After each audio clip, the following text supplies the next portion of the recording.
Hi friends, welcome back. तो देखते हैं वक्फ बोर्ड के ये क्या गुंडों की निकली अंतिम यात्रा वक्फ बोर्ड बिल पर रोना धोना शुरू। तो चलो वीडियो शुरू करते हैं। वीडियो शुरू करने से पहले अगर आप चैनल पर नए हो और आपने अभी तक सब्सक्राइब नहीं किया तो जल्दी से पहले सब्सक्राइब के बटन और बेल आइकन को क्लिक कर लो ताकि आपको हमारे सारे न्यू वीडियोस के नोटिफिकेशन मिल जाएं जैसे हम अपलोड करें। अगर आपको वीडियो पसंद आता है प्लीज लाइक एंड शेयर। चलिए शुरू करते हैं। ये अगर कानून बन जाएगा उत्तर प्रदेश में 1,21,000 लोग की प्रॉपर्टीज है।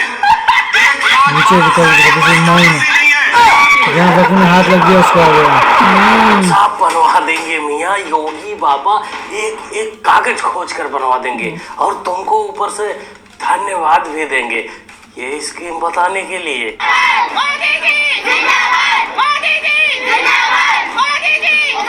वक्फ बोर्ड सपोर्टर सलमान खान आगे कर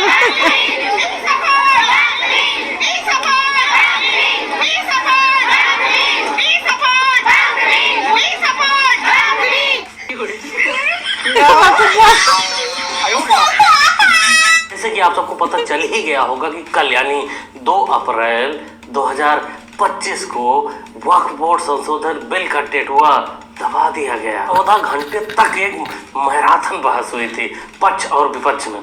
फिर उसके बाद लोकसभा में बिल पेश किया गया और पास भी हो गया। पक्ष में वोट पड़े 288 और विपक्ष में 232।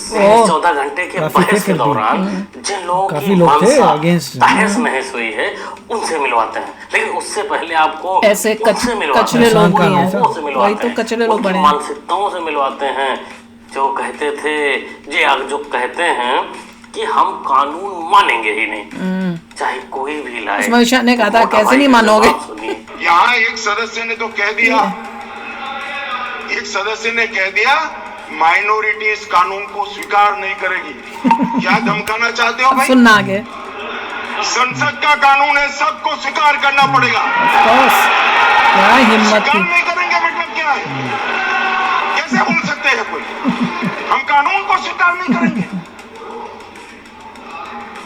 एक कानून भारत सरकार का है, हर एक पर बंधन करता होगा और इसको स्वीकार करना पड़ेगा। नहीं तो जेल में चक्की पीसिंग करना पड़ेगा, मानना पड़ेगा। कानून तो मानना ही पड़ेगा क्योंकि वही संविधान भी कहता है। बाकी जिन लोगों को सड़कों पर निकल कर अपना काम करना है वो प्यार से कर सकते हैं, उनको भी संविधान इजाजत देता है और लठ वाले को भी संविधान ही इजाजत देता है। पुलिस अपना काम करेगी। बाकी अगर यूपी में प्रॉब्लम होती, यूपी में वैसे प्रॉब्लम होगी नहीं क्योंकि यूपी में दयालु बाबा हैं, बड़े प्यारे दुलारे दयालु बाबा हैं। उनकी बात लोग वहाँ के मानते हैं, वो सड़कों पर ऐसे नहीं निकलते। बाद में योगी बाबा या उनका प्रशासन पुलिस बड़े प्यार से समझाती है, नो वायलेंस, प्यार से गाड़ी घोड़ा में लाद कर ले जाती है या फिर ऐसे ही आमने सामने प्यार से समझा देती है। इसलिए यूपी और समझ भी जाते नहीं होता। वक्फ संशोधन बिल से मुसलमानों को कोई खतरा नहीं है। मुस्लिम फैसला बोर्ड के लोग और सियासी जमातों के लोग मुसलमानों को डरा रहे हैं, बहका रहे हैं, अफवाहें फैला रहे हैं, गलतफहमियां पैदा कर रहे हैं। मगर मैं मुसलमानों को यकीन दहानी कराना चाहता हूं कि उनकी न मस्जिदें छिनेगी, न ईदगाहें छिनेगी, न दरगाहें, न कब्रिस्तान, कुछ भी छिनने वाला नहीं है। अगर लीगल है ये सिर्फ और सिर्फ अफवाह है, इस पर कान न धरे। ये वही सहाबुद्दीन मौलाना है जो कभी पार्लियामेंट को अपने बाप को बता देते हैं तो कभी लाल किले को अपने बाप को बता देते हैं। बोल रहा? लेकिन आज इनके सुर बदले क्यों? बदले नजर आ रहे हैं। इन्होंने कहीं वो तेल में डुबाया हुआ पुलिस का लट तो नहीं देख लिया ज्यादा मात्रा में? भाई बदले सुर कुछ तो कहते हैं। बाकी इसने जो बोला, जो समझाया कौम को, वो अच्छी बात है और मानना भी चाहिए लोगों को। जो पार्टी ये कहती हो कि दुनिया की सबसे बड़ी पार्टी हुए अध्यक्ष महोदय, वो अपना राष्ट्रीय अध्यक्ष नहीं चुन पाए अभी तक। जी मैं अखिलेश जी ने बहुत हंसते हंसते कहा है, इसको हंसते हंसते जवाब देना। इस सामने जितनी पार्टियां हैं उनका राष्ट्रीय अध्यक्ष उन 5 लोगों को ही चुनना है परिवार के। हमें माननीय अध्यक्ष जी करोड़ों सदस्यों में से 12-13 करोड़ सदस्य प्रक्रिया कर चुनना है तो देर लगती है, आपके यहाँ जरा भी देर नहीं लगेगी। गुड, अच्छा जवाब दिया। मैं कह देता हूँ अभी 25 साल तक आप अध्यक्ष हो जाओ।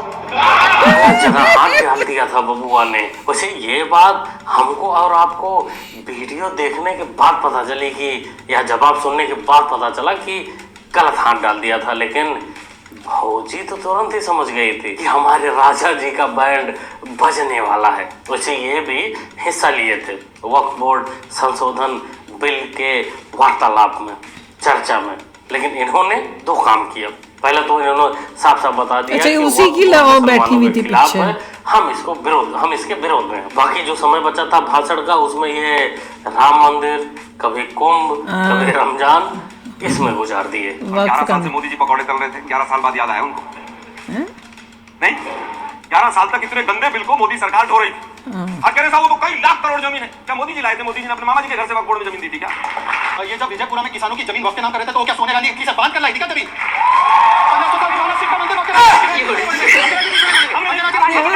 मैं पूछना चाहता हूँ कि 1500 साल पुराना शिव मंदिर जब घोषित कर दिया वक्फ की जमीन तमिलनाडु में, तो सोनिया गांधी के गांव से आया था क्या वो मंदिर? और आखिरी बात सुन लीजिए, अपनी बात बोलिए। मुसलमानों का बड़ा ख्याल है इनको, मुसलमानों का उद्धार करना है इनको। शर्मा जी चेहरे का रंगत बता रहा है कि जोर का झटका लगा है।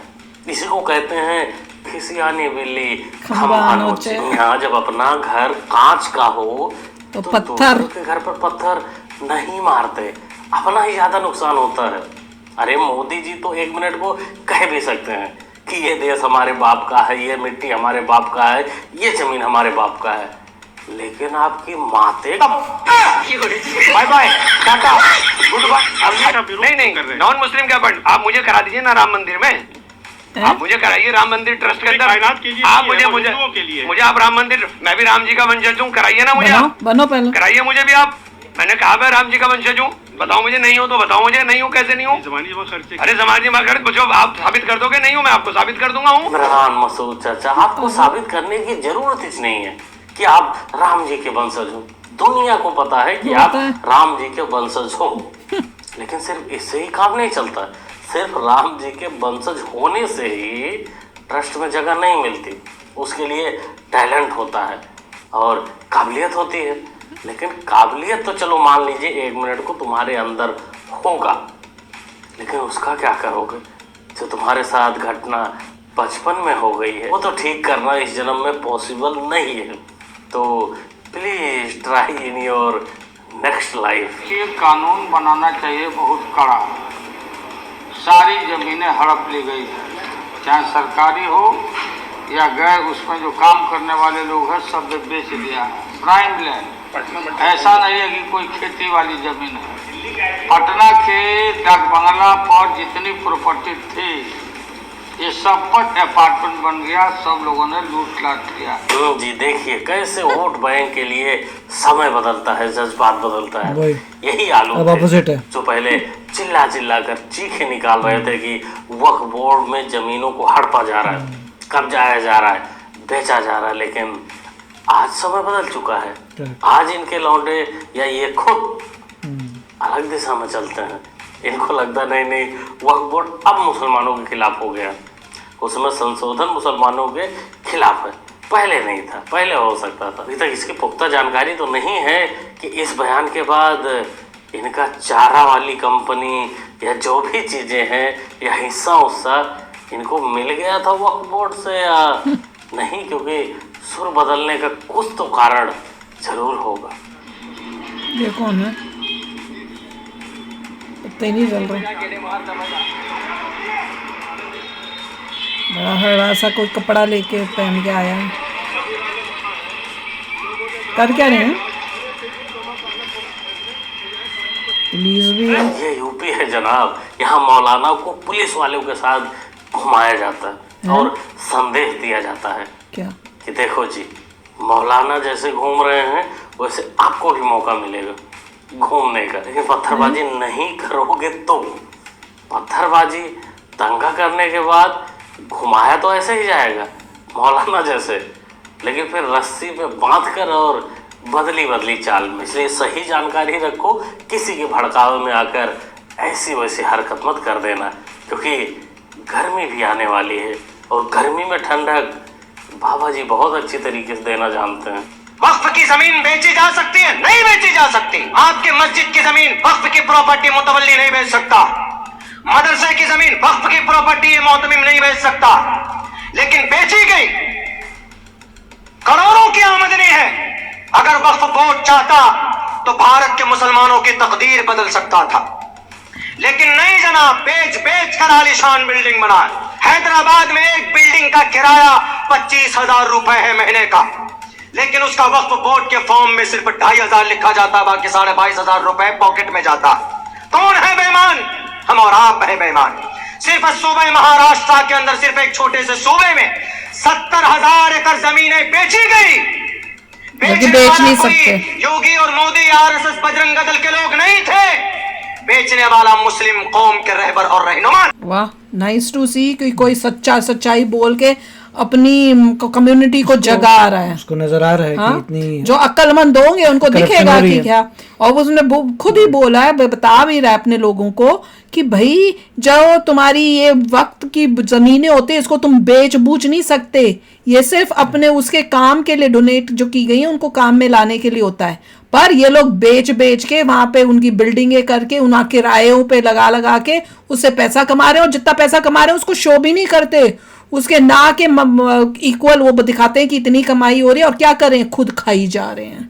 ये चल रहा है। और यही अमित शाह जो है उन्होंने भी यही बोला था कि कितने गफले हो रहे हैं। देखिए पास हो गया, बहुत अच्छी बात है। पार्ट 1 पास हो गया, पार्ट 2 बाद में आएगा। मुझे वो क्या बोला था वो सब बिल्कुल है कि अभी तो सिर्फ वो क्या टेटुआ दबाया है, पूरा नहीं दबाया है, धीरे धीरे इसका ये जो है ना पार्ट 2 भी आएगा, सब कुछ होगा। मगर बहुत ही कमाल की बात है कि हो गया और credit goes to BJP. Right, इससे अच्छी गवर्नमेंट, इससे अच्छा प्राइम मिनिस्टर इंडिया को नहीं मिल सकता। और अमित शाह ने बोल दिया जो भी लॉ है सब पे अप्लाई होता है। ये बोलना कि माइनॉरिटी नहीं पे अप्लाई होगा, doesn't work like that. No, अगर सब पे अप्लाई होगा, अगर लफड़ा करोगे जेल जाओगे। एग्जैक्टली।